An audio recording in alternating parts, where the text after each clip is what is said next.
My mom hated me when her gold digger boyfriend left her and wanted me to move out so that she could live happily with her boyfriend. Years later, she called me as her BF had left her, and now she was alone. 28F. Never thought I'd be sharing this story, but here I am. It's a long one, so buckle up. I grew up in a small town called Millbrook with just my mom. My dad left when I was barely a year old, and I never knew him. Mom always said it was just the two of us against the world. We weren't rich, but we got by.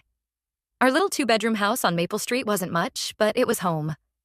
Mom worked 2 jobs to make sure I had everything I needed.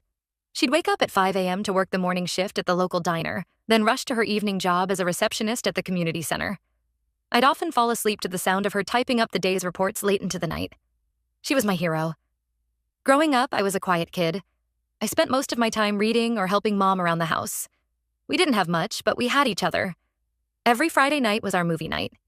We'd curl up on our old sagging couch with a bowl of popcorn and watch whatever cheesy rom-com was on TV. Those were the best nights.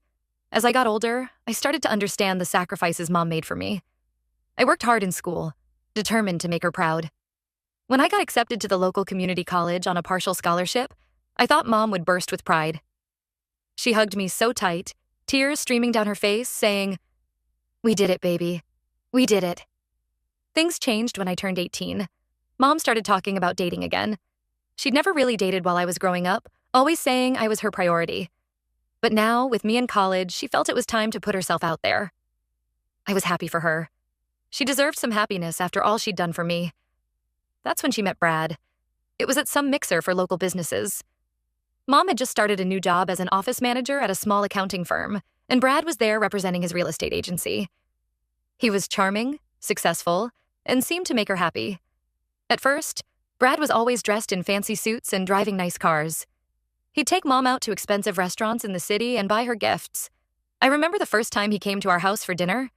He looked so out of place in our small, cluttered living room, but Mom was beaming. I was a bit wary, but Mom was so happy, I didn't want to rain on her parade. About 6 months into their relationship, I noticed Mom acting differently. She started making comments about how I should move out, get my own place. I was in college working part-time at the campus bookstore and couldn't afford it. When I reminded her of this, she'd get irritated and say I needed to figure it out. One night, I overheard Mom on the phone with Brad. She was talking in a hushed voice, but I could still hear her. "I know, honey. I'm working on it. She'll be out soon, I promise. Then it'll be just us." My stomach dropped. Was she talking about me? Things came to a head last month. I came home from class to find Mom and Brad in the living room. Mom looked furious, and Brad wouldn't even look at me. Mom said, "Brad's moving in next week. You need to be out by then." I was shocked. "What? Mom, I can't afford to move out right now. Can we talk about this?" That's when Brad spoke up. "I didn't know she had a grown daughter. This changes things." Mom turned on him. "What do you mean, changes things?" Brad stood up, straightening his tie. "Look, I'm not ready to be a stepfather. I thought we'd travel, enjoy life, not deal with this." He gestured at me like I was a piece of furniture. Mom's face went pale. She begged him not to leave, saying we could work it out. But Brad was already heading for the door. "It's over, Sandra. Call me when you've sorted out your situation." The door slammed behind him. Mom stood there frozen for what felt like forever. Then she turned to me, her eyes blazing with anger. "This is your fault," she hissed. "If you weren't here, he'd stay. You've ruined everything." I couldn't believe what I was hearing. "Mom, how can you say that? He's clearly a jerk who was just using you." She wouldn't listen. For the next week, she alternated between crying in her room and lashing out at me. She'd scream that I needed to leave, that I was holding her back from happiness. I tried to reason with her, but it was like talking to a wall. I spent that week in a daze. I couldn't focus on my classes or work. My friends noticed something was wrong, but I couldn't bring myself to explain. How do you tell people your mom chose a guy she'd known for 6 months over her own daughter? I tried to remind her of all we'd been through together. The time I got pneumonia when I was 12, and she stayed out for 3 nights straight to take care of me. Or when she lost her job during the recession, and we lived on ramen noodles for months. But she still made sure I had everything I needed for school. But it was like talking to a stranger. The mom I knew seemed to have disappeared. Last night, it all came to a head. Mom stormed into my room, waving her phone. "Brad texted me. He says he misses me, but he can't be with me while you're still here. You need to leave, now." I tried one last time to get through to her. Mom, please, this isn't right. We're family. We've always been there for each other. Don't throw that away for some guy. She looked at me coldly. You're not family anymore. You're just a burden. Get out. Those words broke something in me. I packed a bag with some clothes and essentials. As I was packing, memories flooded my mind.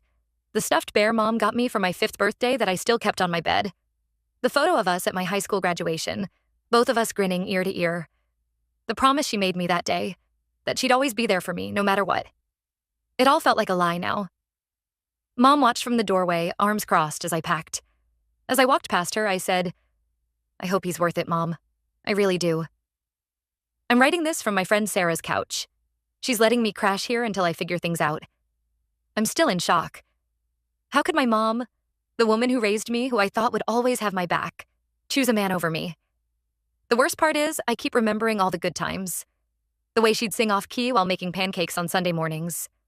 How she'd leave little encouraging notes in my lunchbox all through school. The pride in her eyes when I got my first A on a difficult math test. Was all of that fake? Or did Brad just change her that much? I don't know what to do next. I can't afford my own place yet. I might have to drop out of college to work full-time. Everything I planned for my future is up in the air now. I was supposed to graduate next year, maybe go on to get my master's degree. Mom and I had talked about road tripping to check out grad schools together. Now, I don't even know if I'll finish my bachelor's. Has anyone else dealt with something like this? How do you move forward when the person who's supposed to love you unconditionally throws you away? Any advice would be appreciated. I feel so lost and alone right now. Update 1. It's been about 6 months since my last post, and a lot has happened. First, I want to thank everyone for their support and advice. It really helped during those first few difficult weeks. After staying with Sarah for a couple of weeks, I managed to find a small studio apartment. It's not much, but it's mine. It's in an old building on the edge of town, with creaky floors and temperamental plumbing, but it's a roof over my head.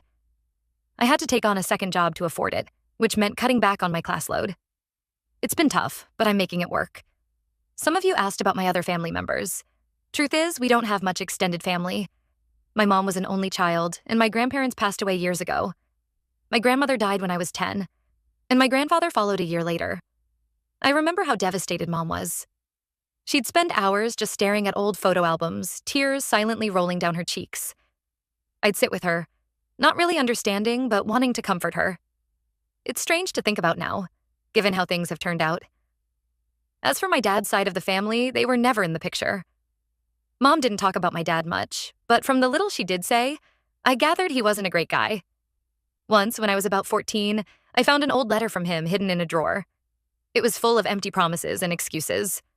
I never told Mom I found it, but it explained a lot about why she was so hesitant to date for so long. A few people suggested I try to reason with my mom again. I did try, about a month after I moved out. I went to the house, hoping she might have calmed down. I stood on the porch where we used to sit on summer evenings, drinking lemonade and watching the neighborhood kids play. It felt so foreign now. She hadn't calmed down. She yelled at me from behind the closed door, saying I ruined her chance at happiness and that she never wanted to see me again. I left in tears, feeling like I'd lost my mom all over again. Since then, I've gone completely no contact. It hurts, but I realized I needed to focus on myself and my own healing. I've been seeing a counselor through my college's free services, which has been helping me process everything. As for Brad, he never came back. A mutual friend told me he's been seen around town with another woman. I guess he found someone without the baggage of an adult daughter. Part of me wants to feel vindicated, but mostly I just feel sad for my mom. She threw away our relationship for someone who clearly never cared about her. I've had moments of weakness where I've wanted to call her, especially on holidays, or when something good happens, and I instinctively want to share it with her. Mother's Day was particularly hard. I found myself staring at my phone, my thumb hovering over her number. But then I remember how she looked at me that last night, like I was nothing to her, and I know I can't put myself through that again. Work and school keep me busy, which is good. I'm waiting tables at a local restaurant in the evenings and working at a coffee shop on weekends. It's exhausting, but it pays the bills. I've made some new friends at my jobs, people who know my story and have been incredibly supportive. They've become a sort of chosen family for me. There have been some unexpected positives, too. I've learned I'm stronger than I ever knew. I'm managing on my own, paying my bills, cooking for myself. Still working on that one. I've had more than a few burned dinners. It's not easy, but I'm doing it. I've also started volunteering at a local animal shelter on my rare days off. There's something therapeutic about caring for these animals who've been abandoned or mistreated. Maybe it's because I can relate, in a way. Plus, playing with puppies is a great stress reliever. I still have days where the pain feels fresh, where I miss the mom I thought I had. Like when I aced a really tough exam and my first instinct was to call her and share the news. Or when I was sick with the flu last month, and all I wanted was her homemade chicken soup and comforting presence. But those days are getting fewer and farther between. I'm learning to build a life for myself, on my own terms. I'm even thinking about changing my major. I was studying business because that's what Mom always said was practical. But now I'm considering switching to social work. Maybe I can help other people who've been through similar situations.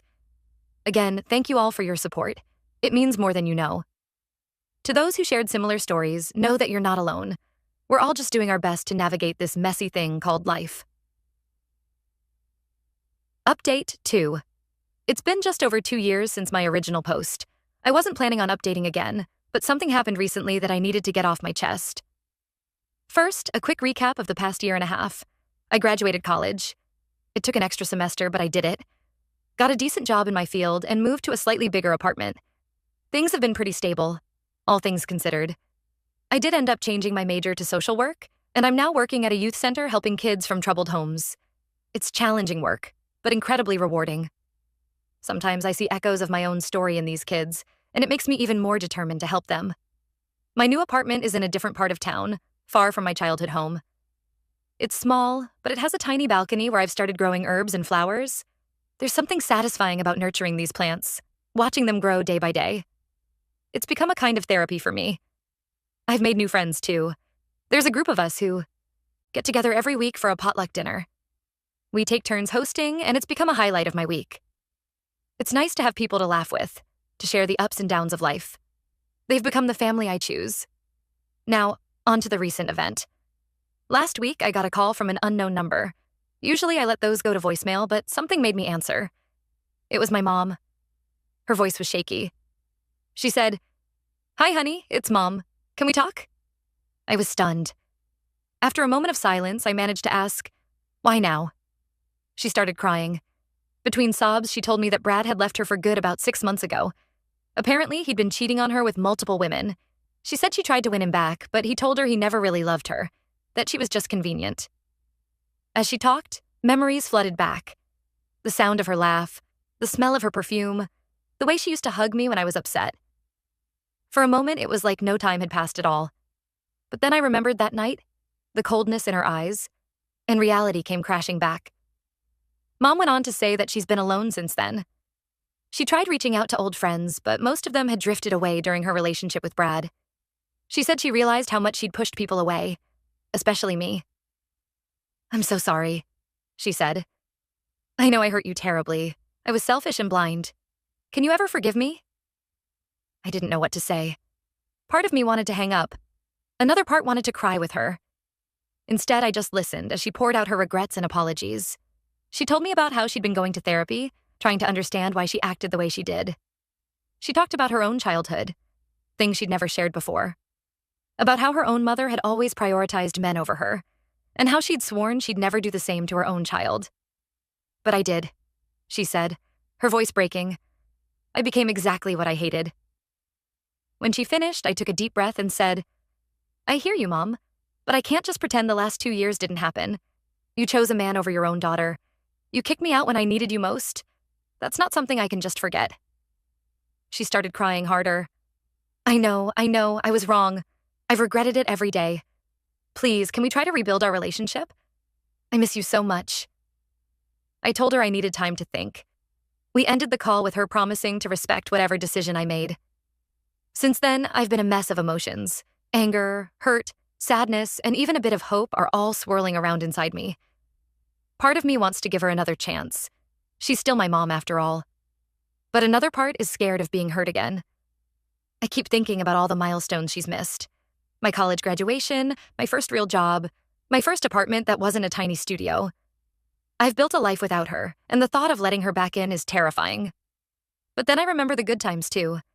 The way she'd sing me to sleep when I was little. How she taught me to ride a bike, running alongside me until I found my balance. The pride in her eyes when I won the spelling bee in 5th grade. I've talked it over with my friends and my therapist. They all say the same thing. It's my decision, and there's no right or wrong answer. I'm leaning towards giving her a chance, but with very clear boundaries. Maybe meeting for coffee in a public place, seeing how that goes before deciding on any further contact. But I'm still not sure. The hurt runs deep, and trust, once broken, is hard to rebuild. I keep thinking about how she looked at me that night, how easily she threw me away. Can someone really change that much? I guess I'm writing this update partly to sort out my own thoughts, and partly to ask for advice. Has anyone been in a similar situation? How did you handle it? Is it possible to rebuild a relationship after something like this? Or am I setting myself up for more pain? Whatever I decide, I know it won't be easy. But I also know that I'm stronger now. I've built a life for myself, and I have people who truly care about me. My mom's actions can't take that away. Thank you all again for your support throughout this journey. It's meant more than you know.